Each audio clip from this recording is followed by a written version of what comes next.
We're going to move into spinal twist. So this is great after a long forward fold. It's also great kind of when you wake up in the morning. If you're feeling a little tense or tired, or if you've been sitting in a chair all day, this is fantastic. I'm going to teach you the basic variation, which everybody can do. Some of the more common variations that you'll see in class, not everybody can do. So I like to do this one, so let's try this one. So you're sitting in this L formation, just like you would for a forward fold. And then we're going to take the right foot and bring it to the outside of the left knee. Okay, and you want to have the sole of the foot on the ground. Okay, it should be a very stabilizing position. Good. Base leg toes stay up and not fanned out, so toes to the ceiling. Sit up straight, lengthen, lift your chest up, and we're going to start by hugging the right knee with the left elbow. So as opposed to crossing it over, we're just going to hug it. And then lift up again, and start to turn. So you start from the lower belly. So we'll inhale, sit up straight. Exhale, turn the belly button into the inner thigh. Good. Inhale, sit up straight.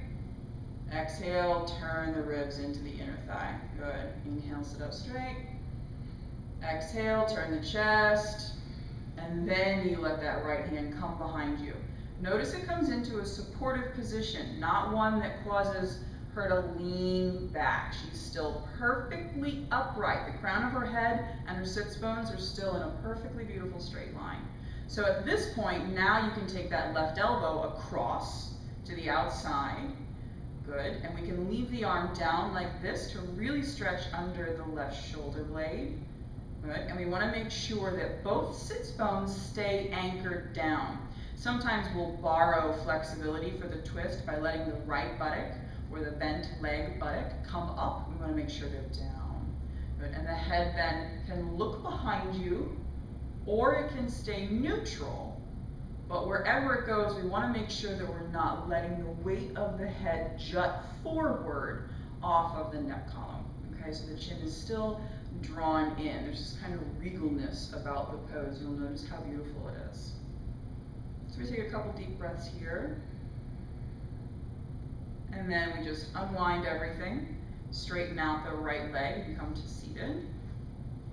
And you'll get to see the pose from the back now as we reverse it. So let's reverse it. Bring the left foot across. Sole of the foot is flat. Look how nice and flat that is. Sit up straight. Good. Hug the left knee with the right arm. Good. Sit up straight again. So every time we inhale, we sit up straight.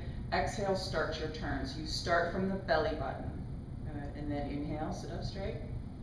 Exhale, rib cage. Inhale, sit up straight. Exhale, chest. Good. Then that hand comes behind you in the supportive position. Notice again, she's not leaning back. She's still in that perfectly beautiful straight line from crown to sits bone. And then we can go ahead and let that right elbow come across. Good. Good. What we start to see when you reach max flexibility, which is right about where she is with this, is that the shoulders and the hips intersect and form like a cross.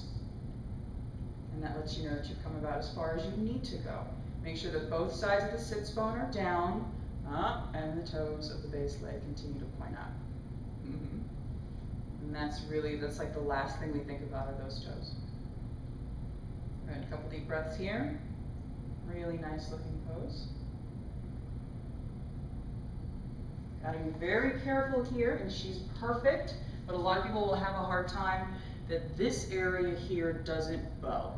Okay, so we don't want to have a hump in the lower back.